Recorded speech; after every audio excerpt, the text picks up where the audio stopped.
Welcome to my YouTube channel three classes. दोस्तों, जैसा कि आपको स्क्रीन के ऊपर दिखाई दे रहा है, ये क्लास 4 है। Class 4 Urdu grammar. Urdu grammar का ये क्लास 4 है। अगर इससे पहले मैंने क्लास 1, क्लास 2 और क्लास 3 अपने चैनल पे अपलोड कर दिया हूँ। अगर आपने अब तक उसको नहीं देखा है तो आप उसे जाके देख लें, क्योंकि एक क्लास दूसरे क्लास से रिलेटेड है। ठीक है, तो मैंने इससे पहले हर वीडियो के अंदर 10-10 क्वेश्चन लेने का वादा किया था, और 10 क्वेश्चन से मैं अपना जो फैक्ट चीज़ बताने की कोशिश कर रहा हूँ, समझाने की आपको कोशिश कर रहा हूँ। ठीक है, तो इसमें मैंने 10 क्वेश्चन फिर से लिया है, जो आपका 31 नंबर से होंगे, क्योंकि मैंने 30 नंबर तक आप लोगों को बता चुका था। 30 क्वेश्चन का प्रैक्टिस मैंने कर लिया था। अब यहाँ से 30 से मतलब 31 से लेके 41 40 तक आपका इस वीडियो के अंदर क्लास चलेगा। ठीक है, चलिए देखते हैं कि आज का क्वेश्चन हमारे पास क्या है।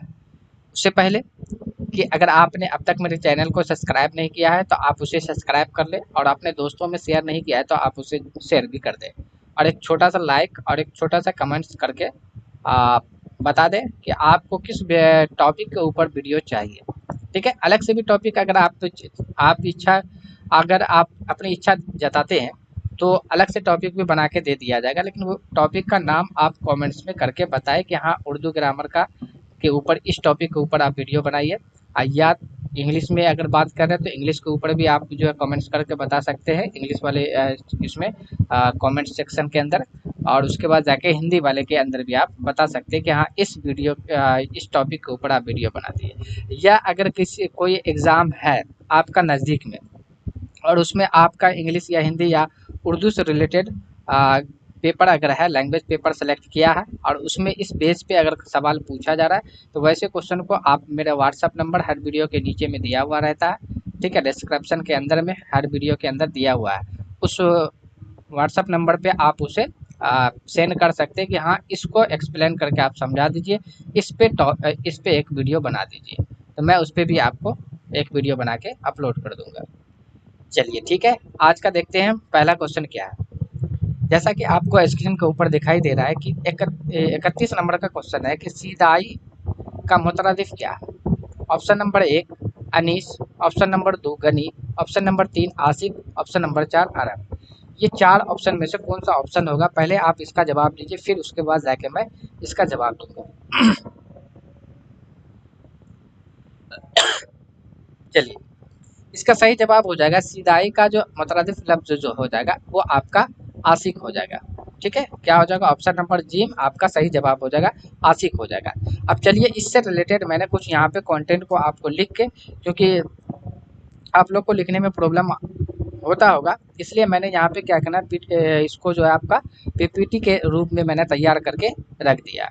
ठीक है, अगर इसका पीडीएफ आपको चाहिए तो आप या तो टेलीग्राम पे चैनल से जुड़ सकते हैं, उसका भी लिंक मैं इस वीडियो के अंत में दे दूंगा, और या व्हाट्सअप नंबर मेरा उसमें दिया हुआ है, दे दूंगा, उस पर आप मैसेज करके आप हमसे प्राप्त कर सकते हैं फ्री ऑफ कॉस्ट में। ठीक है, चलिए देखिए, अब यहाँ पे सैदाई का मुतरदिफ लफ्ज़ जो हो जाएगा वो आशिक हो जाएगा।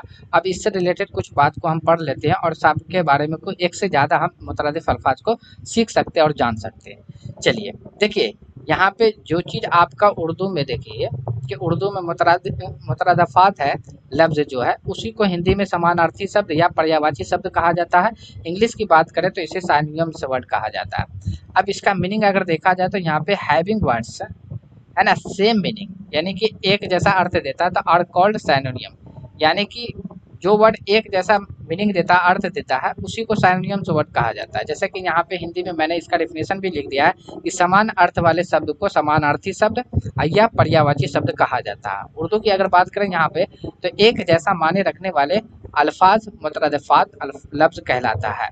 ठीक है, तो एक जैसा माने रखने वाला। अब यहाँ पे से मैंने मिसाल यहाँ पे से, क्योंकि है तो ये बहुत सा लफ्ज है, लेकिन मैं ऑप्शन के अकॉर्डिंग यहाँ पे आपको कंटेंट प्रोवाइड करवा रहा हूँ। ठीक है, तो मिसाल में जैसे अनीस, तो अनीस जिस चीज़ को कहा जाता है, दोस्त को अनीस ही कहा जाता है। ठीक है, दोस्त को, अपने दोस्त को हम अनीस भी बोल सकते हैं, रफ़ीक भी कह सकते हैं, नदीम भी कह सकते हैं, आसना भी कह सकते हैं, और साथी भी कह सकते हैं। तो यानी कि एक दोस्त को हम कितने नामों से जान सकते हैं, एक समान अर्थ यहाँ पे दे रहा है। तो ये सारा का सारा आपका मुतरादिफात लफ्ज़ हो गया, या मुतरादिफ लफ्ज़ भी हम कह सकते हैं इसको। ठीक है, तो अनीस का दोस्त, रफीक, नदीम, आसना और साथी हो जाएगा। उसी तरीका से आपका दूसरा है कि गनी, तो गनी का माने हो जाता है एक तरीका से मुतरादिफ अगर देखा जाए तो ये अमीर हो जाएगा, मालदार या दौलत। ठीक है, तो उसको आपको कहा जाता है, इसका मुतरादिफ लफ्ज ये हो गया। उसी उसके बाद देखिए आशिक, तो आशिक का यानी कि महबूब, है ना, सीधाई, दिलदार, चाहने वाला, ये इसका आपका क्या हो जाएगा, मुतरादिफ हो जाएगा।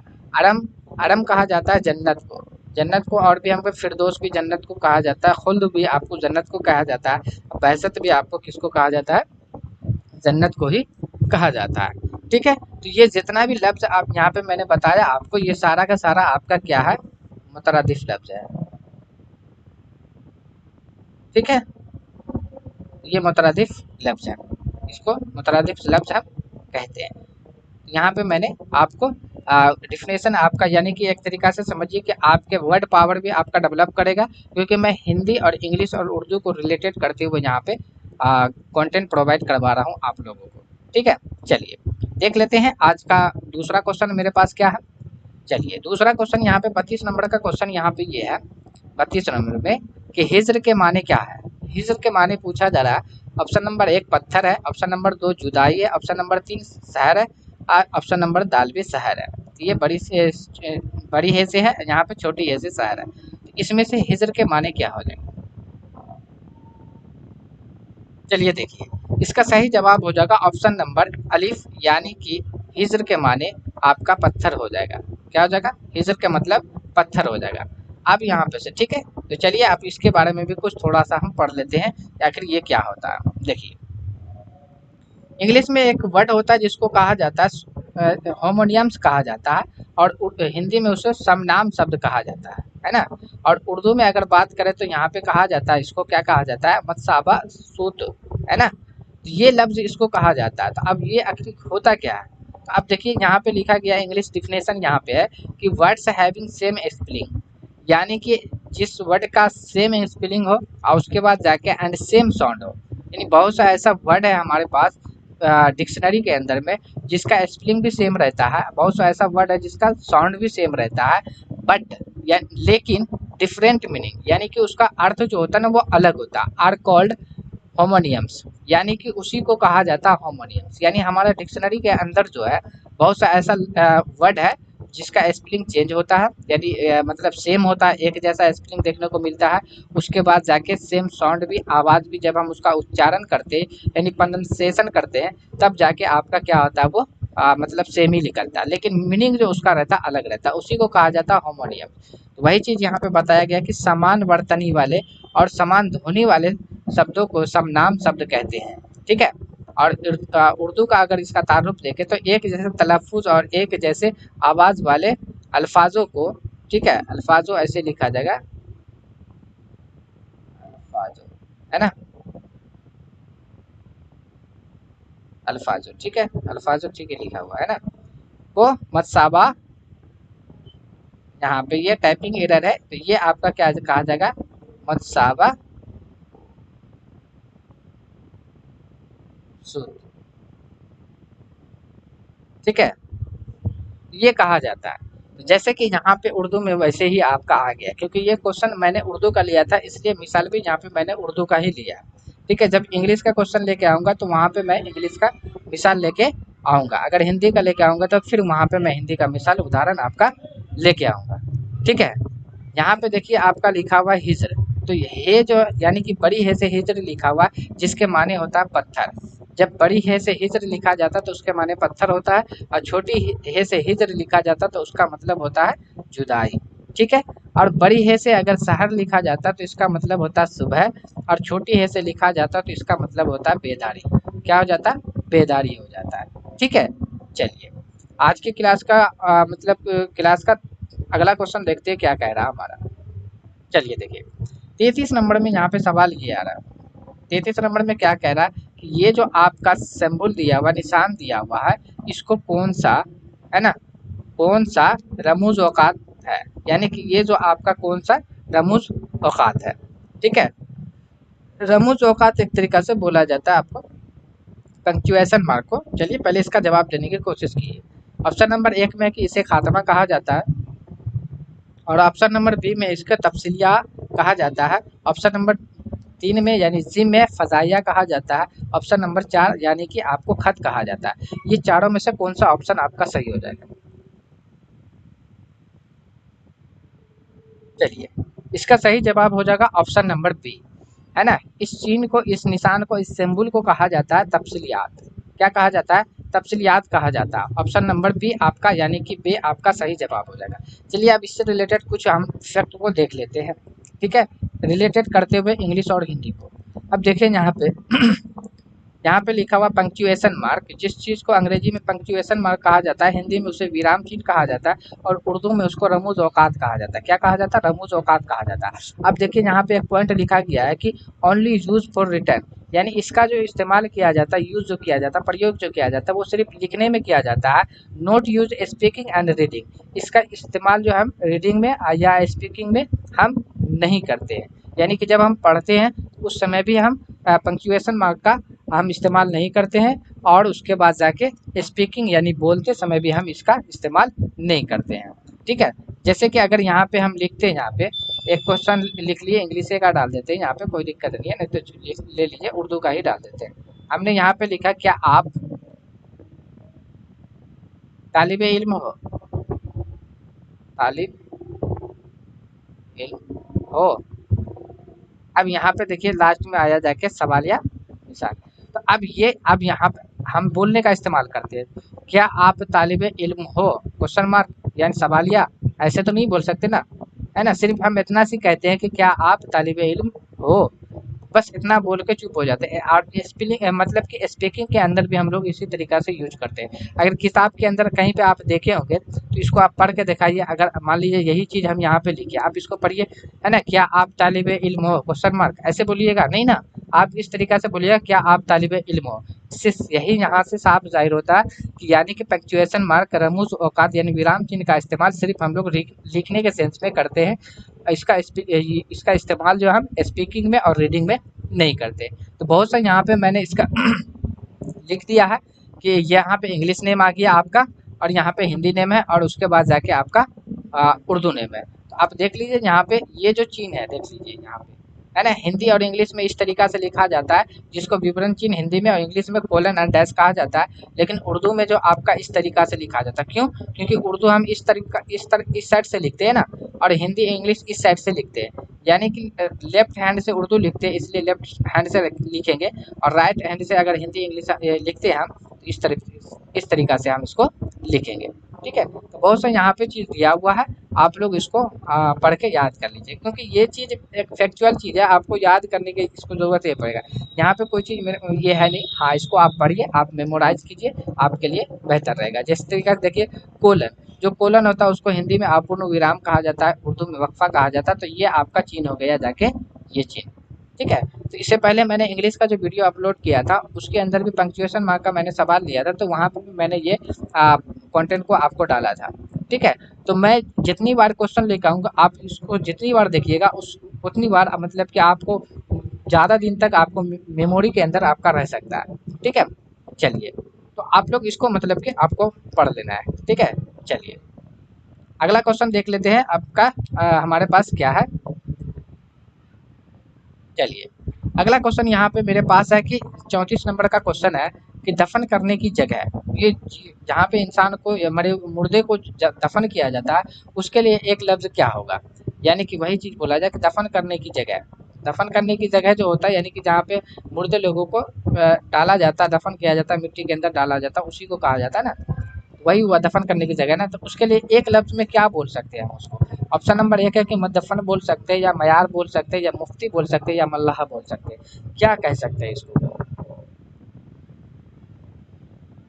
चलिए देखिए, इसका जो सही जवाब हो जाएगा ऑप्शन नंबर अलीफ आपका सही जवाब हो जाएगा, यानी कि दफन करने की जगह को आपको मदफन कहा जाता है, ठीक है? दफन करने की जगह को मदफन कहा जाता है। चलिए अब इससे रिलेटेड कुछ पॉइंट हम देख लेते हैं। इससे रिलेटेड यहाँ पे पॉइंट देखिए आपको, ये देखिए, ये अल्फाजों के एक लफ्ज़, यानी कि कई लफ्ज़ मिल के जो बनता है उसको एक लफ्ज़ में जवाब दिया जाता तो उसी को कहा जाता, ठीक है? हिंदी में इसे कहा जाता है कि अनेक शब्दों के एक शब्द, यानी बहुत सा शब्द मिलकर जो एक शब्द में बात कह दिया जाता है उसी को वो टॉपिक आपका इसके अंदर डाला गया। उसी तरीक़ा से आपका इंग्लिश में हो गया वन वर्ड सब्स्टिट्यूशन, है ना, सब्स्टिट्यूशन, है ना, तो वन वर्ड सब्स्टिट्यूशन, है ना, सब्स्टिट्यूशन, ठीक है। तो अनेक शब्दों के एक शब्द, अल्फाजों के एक लफ्ज़। यहाँ पे मैंने अभी मिसाल ले लिया कुछ, क्योंकि मैंने ऑप्शन के अकॉर्डिंग ही लिया है यहाँ पे, है ना। तो आप देखिए यहाँ पे मद्दफन, तो मद्दफन किसको कहा जाता है? दफन करने की जगह को मद्दफन कहा जाता है। मयार जो कहा जाता है, इमारत बनाने वाले को क्या कहा जाता है? मयार, है ना, इमारत बनाने वाला होता है, ठीक है। मुफ्ती कहा जाता है फतवा देने वाले को। मुफ्ती किसको कहा जाता है? फतवा देने वाले को मुफ्ती कहा जाता है। और मल्लाह जो कहा जाता है, नाव चलाने वाले को क्या कहा जाता है? मल्लाह कहा जाता है, ठीक है। चलिए आज का क्लास का अगला क्वेश्चन देख लेते हैं, हमारा क्या है। 35 नंबर का क्वेश्चन देखिए क्या कह रहा है यहाँ पे।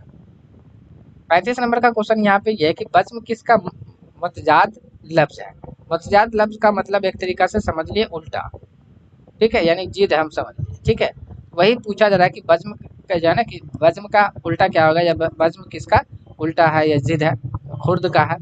ऑप्शन नंबर बी का आप देखिए, बे में देखिए तो खारिज, है ना।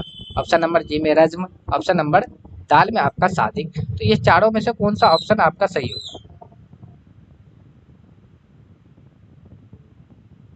चलिए 35 नंबर का अगर सही जवाब देखें तो ऑप्शन नंबर सी आपका सही जवाब हो जाएगा कि बज़्म का जो आपका उल्टा होता है, यानी जिद जो होता है, जिद अल्फाज के अंदर मतजाद लफ्ज़ जो कहा जाता है, तो उसको कहा जाता है बज़्म का क्या हो जाएगा? रज्म हो जाएगा। ऑप्शन नंबर जी आपका सही जवाब हो जाएगा, ठीक है। चलिए अब इससे रिलेटेड कुछ फैक्ट को भी देख लेते हैं, और इससे रिलेटेड जो आपका ऑप्शन में दिया हुआ उसके बारे में भी हम जान लेते हैं। जैसा कि आपको स्क्रीन के ऊपर दिखाई दे रहा है, यहाँ पे एंटोनियम, है ना, जिसको हिंदी में विलोम शब्द और विपरीआर्थी शब्द भी कहा जाता है, यानी जिद या मतजाद लफ्ज़, है ना। और यानी कि एक तरीका से समझिए इसको अपोजिट वर्ड, है ना, अपोजिट, अपोजिट वर्ड जो होता है उसी को कहा जाता है, ठीक है। अब देखिए यहाँ पे लिखा हुआ इंग्लिश में डिफिनेशन भी दे दिया गया कि वर्ड्स हैविंग अपोजिट, यानी कि ऐसा वर्ड जिसके पास जो मतलब कि उल्टा मीनिंग हो, है ना, opposite meaning are called antonym, यानी कि ऐसा वर्ड जिसके पास उल्टा मीनिंग हो उसको हम क्या कहेंगे? जो उल्टा मीनिंग रखता हो, अर्थ रखता हो, उसको हम एंटोनियम कहेंगे। वही चीज़ आपका हिंदी में भी यहाँ पे एक तरीका से कर दिया गया है कि विपरीत अर्थ वाले शब्दों को विलोम शब्द कहा जाता है। मुखालिफ या उल्टा लफ्ज़ को मज्जाद लफ्ज़ कहते हैं, अल्फाज कहते हैं, ठीक है। तो ये चीज़ आपका यहाँ पर डिफिनेशन है, इसको याद रख लेना है। बस इसका कोड वर्ड याद रखना है कि उल्टा बोले या मुखालिफ, ये चीज़ आपको याद रखना है, ठीक है। यहाँ पे कुछ मिसाल भी आपको दिया हुआ है। बज़्म का देख लीजिए, जो आपका सवाल में था, बज़्म का उल्टा क्या हो जाएगा? है रज़्म हो जाएगा। खुर्द का क्या हो जाएगा? खला हो जाएगा, है ना। खारिज का दाखिल हो जाएगा। सादिक का काजिब हो जाएगा। सादिक का उल्टा क्या हो जाएगा? काजिब हो जाएगा, ठीक है। तो ये आपका यहाँ पे क्या था, चार को जो ऑप्शन के अकॉर्डिंग मैंने यहाँ पे लिया था, आपको यहाँ पे मैंने बता दिया, ठीक है। चलिए अगला क्वेश्चन देख लेते हैं। क्वेश्चन नंबर 36 के अंदर अगर हम देखें यहाँ पे तो क्या हो जाएगा? क्वेश्चन नंबर 36 के अंदर देखिए, यहाँ पे कहा जा रहा है कि रहमत किताब पढ़ता है, यह कौन सी जुमला है? अब यहाँ पे जुमला से रिलेटेड बात यहाँ पे कहा गया है कि रहमत किताब पढ़ता है, ये कौन सी जुमला है? ऑप्शन नंबर एक है खबरिया जुमला है। ऑप्शन नंबर बी जो आपका दिया हुआ है आपका सवालिया जुमला, या ऑप्शन नंबर सी आपका अमरिया जुमला है, या ऑप्शन नंबर दाल आपका फजाइया जुमला है। तो ये चारों में से कौन सा जुमला है, ये आपको बताना है यहाँ पे से कि 36 नंबर का सही जवाब आपका क्या होगा। चलिए इसका सही जवाब हो जाएगा ऑप्शन नंबर अलिफ। ये जो हो जाएगा ना, रहमत पढ़ाता है, ये खबरिया जुमला हो जाएगा। ऑप्शन नंबर एक आपका सही जवाब हो जाएगा। ये कौन सा जुमला हो जाएगा? खबरिया जुमला हो जाएगा, ठीक है। यानी जिसमें खबर दिया जाता है ना, वो खबरिया जुमला होता है, यानी कोई चीज़ बताया जाना, है ना, वो आपका खबरिया जुमला हो जाता है। चलिए इसके बारे में भी कुछ फैक्ट देख लेते हैं कि फैक्ट इसका क्या लिखा गया। देखिए जिस चीज़ को अंग्रेजी में हम लोग सेंटेंस कहते हैं, सेंटेंस कहते हैं, हिंदी में वाक्य कहते हैं, उसी को उर्दू में जुमला कहा जाता है ना। इंग्लिश में सेंटेंस, उर्दू हिंदी में वाक्य, उर्दू में जुमला कहा जाता है। अब यहाँ पे तो इसका डिफिनेशन दिया हुआ है कि अ ग्रुप ऑफ वर्ड्स, यानी कि शब्दों का समूह, विच मेक जो बनाता है कंप्लीट सेंस, यानी कि एक तरीका से जो देता है, मेक्स मतलब एक तरीका से देना या बनाना एक ही बात हो गया जाके। तो विच मेक्स कंप्लीट सेंस, यानी कि जो कंप्लीट पूरा अर्थ देता है, इज कॉल्ड सेंटेंस, उसको क्या कहा जाता है? सेंटेंस कहा जाता है। तो वही चीज़ यहाँ पे इसका भी लिखा गया है कि शब्दों का वह समूह जो पूर्ण अर्थ देता है वो वाक्य कहलाता है ना। लफ्ज़ों का वह मजमुआ जिसे पूरी माने मालूम हो उसे जुमला कहते हैं। यानी कि लफ्ज को जोड़ दिया जाए और उससे पूरी माने मेरे को समझ में आ जाए, है ना, तो वो आपका जुमला कहलाता है। तो जनरली अगर आपका यहाँ पे देखें तो जनरली आपका there are 5 types of sentence, यानी कि जनरली जो है वाक्य यानी सेंटेंस के 5 को प्रकार होते हैं, 5 को अकसाम होते हैं, तो जो यहाँ पे आपको बता दिया गया है। पहले की अगर बात करते हैं असर्टेटिव सेंटेंस, दूसरा नेगेटिव सेंटेंस, तीसरा इम्पेरेटिव सेंटेंस, चौथा ऑब्जेक्टिव सेंटेंस, छठा है एक्सक्लेमेटरी सेंटेंस, जिसको हिंदी में कहा जाता है निश्चयात्मक वाक्य, या इसको कथन, है ना, कथनात्मक वाक्य भी कहा जाता है। ठीक है, कथनात्मक वाक्य भी आपका कहा जाता है, ये भी याद रखना। प्रश्नवाचक, है ना, और उसके बाद जाके आज्ञा सूचक वाक्य, है ना, कामना सूचक वाक्य और विषमयादि बोधक वाक्य। इसी को उर्दू में कहा जाता है खबरिया, है ना, खबरिया जुमला, सवालिया जुमला, खबरिया जुमला हो गया, सवालिया जुमला, अमरिया जुमला, है ना, अस्त अस्त आजा अस्त अस्त आ जाबिया जुमला, अस्ताजाबिया जुमला, फजाइया जुमला। ठीक है, ये 5 तरीका का जुमला है जो आपको जनरली 5 तरीका को देखने को मिलेगा। ठीक है, अब यहाँ पे याद रखना है, क्योंकि इससे रिलेटेड मैंने पूरा कंटेंट तीनों लैंग्वेज में यहाँ पे अभी नहीं किया। नेक्स्ट वीडियो जब आपका बनेगा तो वहाँ पे आपको मिल जाएगा। तो मैं थोड़ा सा इसके बारे में झलक दिखला देता हूँ। ठीक है, तो ये जो आपका हो जाता है खबरिया जुमला, जिसमें सिर्फ बात बताया जाता है ना, कि ये काम नहीं किया, वो काम किया, है ना, जैसे कि राम दिल्ली जा रहा है ना, यह लड़का है, वो सुंदर लड़की है, तो ये बता रहा है, तो इसको खबरिया जुमला यानी इसी को कहा जाता है असर्टेटिव सेंटेंस, है ना। और निश्चयात्मक वाक्य या कथनात्मक वाक्य कहा जाता है। सवालिया का मतलब एक तरीका से समझ लिया कि क्वेश्चन पूछना, क्वेश्चन पूछा जाता है यहाँ पे। ठीक है, अमरिया जुमला एक तरीका से ये हो गया, जैसे कि यहाँ पे दिखा दे रहा है कि देखिए, इससे बहुत ज़्यादा बेनिफिट होता है। अगर आप जितना लैंग्वेज की ज़्यादा जानकार होंगे ना, उससे ज़्यादा आपको क्या होगा, कंटेंट को और उस लैंग्वेज से दूसरे लैंग्वेज को अचीव करने में आसानी होगी और मज़ा आने लगेगा। अभी जैसे कि मान लीजिए यहाँ पे इम्पेरेटिव सेंटेंस अगर नहीं समझे तो यहाँ से आप देखिए आज्ञा सूचक वाक्य, यानी कि आज्ञा का मतलब एक तरीका से समझिए ऑर्डर देने वाला, यानी हुक्म करना। जैसे कि बोला जाता है ना, यहाँ आओ, है ना, एक गिलास पानी लाओ, तो ये क्या कर रहा है, ये एक तरीका से ऑर्डर दे रहा है, दरवाजा बंद कर दो, है ना, तो ये आज्ञा दे रहा है, उसी को कहा जाता है अमरिया जुमला। ठीक है, उसी को कहा जाता है इम्पेरेटिव सेंटेंस। उसके बाद देखिए आपका कामना सूचक यानी ऑब्जेक्टिव सेंटेंस है। ठीक है, जिसको अस्ताजाबिया जुमला कहा जाता है। तो यहाँ से कामना से पता चल रहा है कि कोई चीज इच्छा जताता, काश मैं ये होता, है ना, काश मैं वो होता, है ना, इस तरीका से। तो कामना दिखाने वाले सेंटेंस को आप क्या कर सकते हैं, उसको हम ऑब्जेक्टिव सेंटेंस यानी कि अस्ताजाबिया जुमला के अंदर रख सकते हैं। विषमयादि बोधक यानी कि फजाइया जुमला यानी एक्सक्लेमेटरी सेंटेंस से पता ये चलता है, ये होता है कि अचानक सा फीलिंग, खुशी या गम में, किसमें, खुशी या गम में कोई फीलिंग आ गया, जैसे हम बोलते हैं ना हुर्रे, है ना, वाह, वह मैं जीत गया, इंडिया में वर्ल्ड कप जीत गया।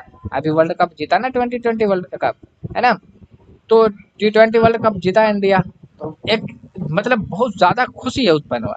तो ऐसी भावना को जब हम प्रकट करते हैं, है ना, तो उसी को कहा जाता है एक तरीका से एक्सक्लेमेटरी सेंटेंस। सबकी एक पहचान होती है ना, तो उसके ऊपर हम लोग अगले वीडियो में बात कर लेंगे। ठीक है, चलिए अगला क्वेश्चन देख लेते हैं आपका।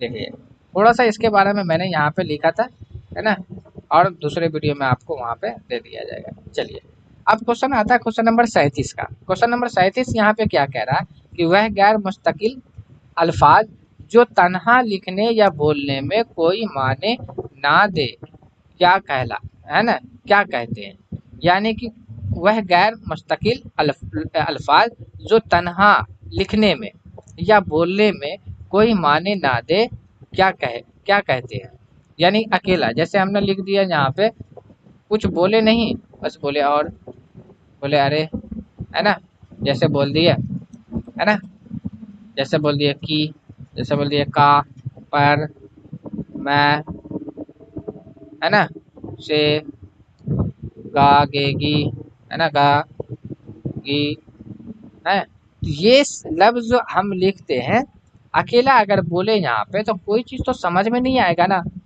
तो वही चीज बोला जा रहा है कि ऐसे लफ्ज को क्या कहा जाता है, उसको क्या कहा जाता है, उसको इस्म कहा जाता है या फेल कहा जाता है या सिफत कहा जाता है या हुरूफ कहा जाता है, क्या कहा जाता है? इसका सही जवाब क्या होगा आप वो बताएं।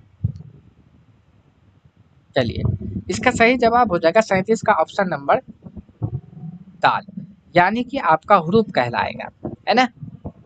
हुरूफ कहलाएगा यानी कि जिस जो तन्हा रहता है, तन्हा रहने पे या लिखने पे या बोलने पे कोई अपना माने ना दे, है ना, तो उसको हम कहते हैं क्या, हुरूफ कहते हैं। ठीक है, और ये इसमें जो कहा जाता है वो नाम को कहा जाता है। दुनिया में जो भी चीज़ है, चाहे मेरे दिमाग के अंदर में है या जो चीज़ दिखाई दे रहा है, चाहे जिसको छू पा रहे हैं, उसका नाम रख दिया है तो वो सारा का सारा इसमें है। फेल का मतलब होता है काम, यानी कि जो भी काम आपका रोना धोना हंसना गाना बोलना सुनना देखना पढ़ना लिखना चलना दुखना, है ना, ये सारा का सारा फेल के अंदर। सिफत वो है यानी कि किसी भी, यानी कि यही नाम का, है ना, इसमें किस यानी खूबी या खराबी को बयान करता है। कोई नाटा है, कोई मोटा है, कोई पतला है, कोई गोरा है ना, कोई हिंदुस्तानी है, कोई जो पाकिस्तानी है, कोई नेपाली है, कोई चाइनीज है ना, कोई अमेरिकन है, जापानी है। तो ये आपका क्या उसके अंदरूनी खूबी को बता बयान करता है, उसी को क्या कहा जाता है, आपको सिफत कहा जाता है। इसकी सबसे अच्छी पहचान ये है कि आप क्या करें, एक इसम को पकड़ लीजिए, अच्छा हम कह सकते हैं सिफत की पहचान करने के लिए हम क्या करेंगे, अपने नाम के साथ लफ्ज लगाएंगे, जो लफ्ज सेटअप हो जाएगा वो सारा का सारा इसमें है। ठीक है, सॉरी सिफत है। ठीक है, यहाँ तक आपका बात समझ में आ गया कि ये जो जितना मैंने यहाँ पे लिखा था ये सारा मिसाल किसका था, हरूफ का था। ठीक है, कि ये भी है ना कि, है ना, का, ये यहाँ का भी लिखिए दिए थे, तो ये सारा का सारा आपका क्या है, हरूफ के अंदर आ जाते हैं। ठीक है, चलिए अगला क्वेश्चन देख लेते हैं, क्वेश्चन नंबर 38 क्या कह रहा है हमारा। चलिए क्वेश्चन नंबर 38 देखिए, यहाँ पे ये बताया जा रहा है, क्वेश्चन नंबर 38 पे कह रहा है कि वह कलमात जो किसी शख्स को मुखातिब करने के लिए इस्तेमाल हो क्या कहलाता है। यानी कि वह कलमात, है ना, कलमात यानी लफ्ज एक तरीका से, ये कलमा, है ना, कलमा की जमा क्या है, कलमा की जमा कलमात है। ठीक है, ये कलमा की जमा क्या है,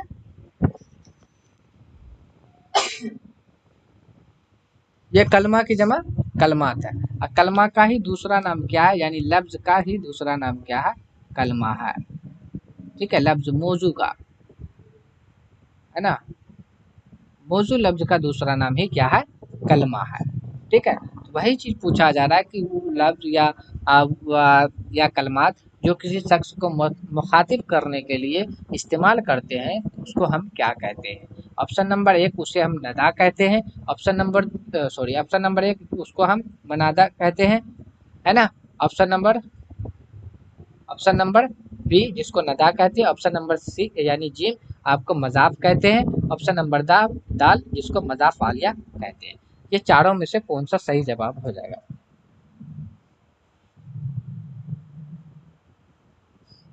चलिए 38 का सही जवाब हो जाएगा ऑप्शन नंबर बी, आपका सही जवाब हो जाएगा, है ना, यानी कि जिसको मुखातिब करने के लिए जो लफ्ज इस्तेमाल करते हैं उसी को हम क्या कहते हैं, नदा कहते हैं। क्या कहते हैं, नदा कहते हैं। ऐसे नहीं समझ में आएगा, इसको आप हम लोग थोड़ा सी फैक्ट देख लेते हैं, वहीं पे मिसाल भी लिख दिया करेंगे। चलिए यहाँ पे मिसाल भी मैंने डाल दिया। देखिए मनादा, मनादा किसको कहा जाता है, मनादा कहा जाता है वह इसम मारफा। सबसे बड़ी बात है कि मनादा क्या हो सकता है, इसम मारफा हो सकता है। ठीक है, उसके बाद जाके जिसको पुकारा जाए, इसम मारफा का मतलब जो नाम एक नाम, एक नाम, एक नाम जो दुनिया में वही इसम मारफा है, मनादा, है ना। तो वह इसम मारफा है जिसको पुकारा जाए, जिसको भी हम पुकारते यानी मुखातिब करते वही आपका क्या कहलाता है, मनादा कहलाता है। ठीक है, अब देखिए यहाँ पे जैसे मिसाल लिया गया है कि ए तारीख, तो पुकारा किसको गया, तारीख को, तो यही तारीख आपका क्या हो गया, मनादा हो गया, है ना। इसमें देखिए यहाँ पे दे भी दिया गया, इसमें तारीख मनादा है, पुकारा किसको गया, वही चीज है जिसको पुकारा जाए वो आपका मनादा है। तो वो आपका क्या हो जाएगा, तारीख यहाँ पे मुनादा हो जाएगा, है ना। जैसे बोलता है कहते हैं ना, ओए लड़के, है ना। तो ये आपको किसको पुकारा, लड़के को, ये आपका क्या बन गया, मनादा बन गया। अब देखिए हुर्फ नदा किसको, वह कलमा जो किसी शख्स को मुखातिब करने के लिए इस्तेमाल करते हैं, नदा कहलाता है। जैसे में ओ, अरे, ए जी वगैरह, है ना। जैसे यहाँ पे कहा गया था ए तारीख, तो ये तारीख को पुकारा, तो जिस लफ्ज के जरिया पुकारा उसी को क्या कहा गया, नदा कहा गया। उसी तरीक़ा से यहाँ पे देखिए ओए लड़के, तो लड़के को पुकारा तो ये मुनादा हो गया, जिस लफ्ज के द्वारा पुकारा गया उसको नदा कहा गया, तो यहाँ पे ओए क्या बन गया, नदा बन गया। ठीक है, दो ऑप्शन आ रहा है इसमें, एक मजाफ है, दूसरा मजाफ आलिया है, उसके ऊपर भी देख लेते हैं। चलिए, मजाफ देखिए किसको कहा जाता है, जिस इस्म का किसी दूसरे इस्म से ताल्लुक हो उसे मजाफ कहते हैं, है ना। तो तारुफ से समझ में नहीं आया, ठीक है, कोई बात नहीं। इसका नोट याद रखना है कि मजाफ हमेशा इस्म नकड़ा होता है। इस्म नकड़ा का मतलब वो हुआ एक से ज़्यादा नाम, एक से ज़्यादा नाम, एक से ज़्यादा नाम। जब एक से ज़्यादा नाम जब समझा जाएगा तो वो इस्म नकड़ा हो जाएगा। मजाफ हमेशा बाद में आता है, 2 पॉइंट याद रखना है कि मजाफ जो होता है हमेशा बाद में आता है, और इस्म नकड़ा जो होता और वो इस्म नकड़ा होता है, ठीक है। उसी तरीक़ा से मज़ाफ़ आलिया में जिससे किसी दूसरे इस्म का ताल्लुक़ हो उसे मज़ाफ़ आलिया कहते हैं। यहाँ से भी आपको समझ में नहीं आया, लेकिन ये नोट से आप समझ सकते हैं कि मज़ाफ़ आलिया हमेशा इस्म मारफ़ा होता है। मारफ़ा अभी मैंने बताया था कि एक नाम, कितना नाम, एक नाम, जो नाम दुनिया में एक है वो इस्म मारफ़ा है ना। मज़ाफ़ आलिया हमेशा पहले आता है। 2 पॉइंट आपको याद रखना है, इसी 2 पॉइंट से आपको क्या करना, मज़ाफ़ आलिया की पहचान आपको करना है। अब यहाँ पे से हम लिखते हैं, है ना, यहाँ पे से लिखे खुदा का बंदा,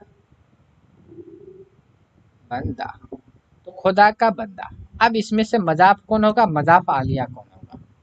अब देखिए यहाँ पे से पहला पॉइंट से हम पहचान सकते हैं, या तो दोनों में से कोई एक पॉइंट आप याद रखिए ना तो काम आपका बन जाएगा, है ना। या तो पहला नोट याद रख लीजिए या दूसरा नोट याद रख लीजिए, दोनों में का।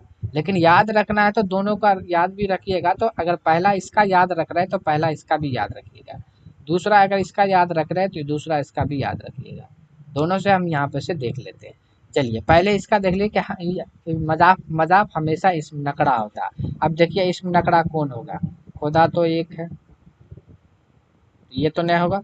ये देखिए बंदा एक से ज़्यादा, इसका मतलब यही आपका क्या हो गया, मजाफ हो गया, राइट, है ना। अब देखिए मजाफ आलिया हमेशा इसम मारफा होता है जिसके माने एक, तो ये मजाफ आलिया हो गया, मजाफ आलिया। अब देखिए दूसरा यहाँ पे नोट से हम पहचान सकते हैं कि मजाफ हमेशा बाद में आता है, तो बाद में कौन आया, खुदा का बंदा, बाद में बंदा आया, ये मजाफ हो गया, है ना। मजाफ आलिया हमेशा पहले आता, देख लीजिए ये पहले आया कि नहीं आया, और ये दूसरे नंबर पे आया कि नहीं आया। उर्दू इधर से लिखा जाता है, आपको देखना भी इधर से है, ऐसा नहीं इस तरीका से आप इधर से बैठा दीजिएगा नंबर, ठीक है। तो इस तरीका से मजाफ और मजाफ आलिया का हम पहचान कर सकते हैं। जैसे कि एक एग्जांपल और ले लेते हैं, जैसे हमने लिखे यहाँ पे लिखा अहमद, है ना, अहमद का भाई। अब इसमें पूछा जा रहा है मजाफ कौन है, मजाफ आलिया कौन है, तो पहले जो आता है वो मजाफ आलिया होता है, राइट, मजाफ आलिया होता है, यही ना कहा गया कि पहले जो आएगा मजाफ आलिया हमेशा पहले आता है। तो पहले आया अहमद, ये मजाफ आलिया हुआ, बाद में आया भाई, इसका मतलब क्या हो गया, बाद वाला मजाफ हो गया ये, ठीक है, मजाफ हो गया। और उससे भी याद रख सकते हैं अहमद आपका इस मारफा है, जो आपका मारफा क्या कहलाता है, आपका मजाफ आलिया होता है, और नकरा आपका क्या होता है, मजाफ होता है, ठीक है। चलिए अब अगला क्वेश्चन देख लेते हैं हम। क्वेश्चन नंबर अगला क्या कह रहा है हमारा, इसका आंसर दे दिया गया, हाँ आंसर ऑप्शन नंबर बी नदा आपका हो गया। चलिए ठीक है, चलिए क्वेश्चन नंबर 39, है ना। क्वेश्चन नंबर 39 के अंदर आपका कहा जा रहा है कि हाय मल है ना मलफूजी, हाय मलफूजी की निशानदेही कीजिए। ये चार गो ऑप्शन है, इसमें हा के बारे में जिक्र किया गया है, तो उस हाय मलफूजी का निशानदेही करना है, पहचान करना है कि इस चारों में से कौन होगा। ऑप्शन नंबर अलिफ के अंदर कहा गया गुनाह, बंदा, गंदा, हिस्सा। अब ये चारों में से कौन सा हो जाएगा?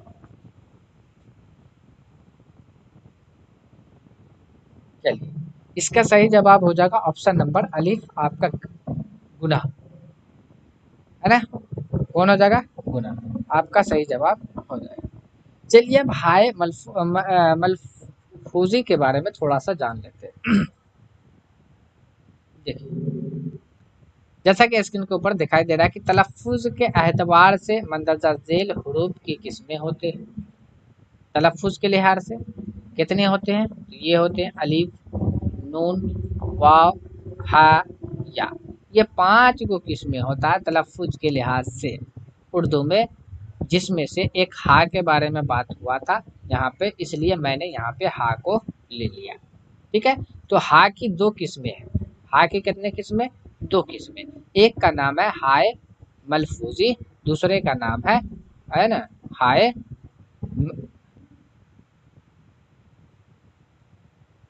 दूसरे का नाम क्या है यहाँ पे? अच्छा, दूसरे का नाम हो गया जाके यहाँ पे हाय मख्तफी, है ना, हाय मख्तफी। ये 2 ठो नाम है ना, हाय मलफूजी हो गया, हाय मख्तफी हो गया। तो अब दोनों के बारे में जानना है। अब यहाँ पे देखिए, यहाँ पे क्या कहा गया, हाय मलफूजी के बारे में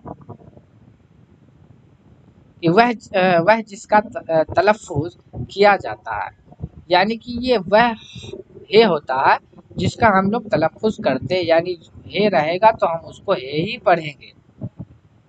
तो उसी हे को कहा जाता है हाय मलफूजी, यानी जो हे लिखा गया तो उसको हम हे भी पढ़ेंगे। जैसे यहाँ पे लिखा गया गुनाह, हे भी पढ़ रहे बना, है ना, सियाह, तो हे का आवाज यहाँ पे तलफ़्फ़ुज़ हम कर रहे हैं, इसलिए ये क्या हो जाएगा? हाय मलफूजी हो जाएगा। उसके बाद है हाय मख्तफी।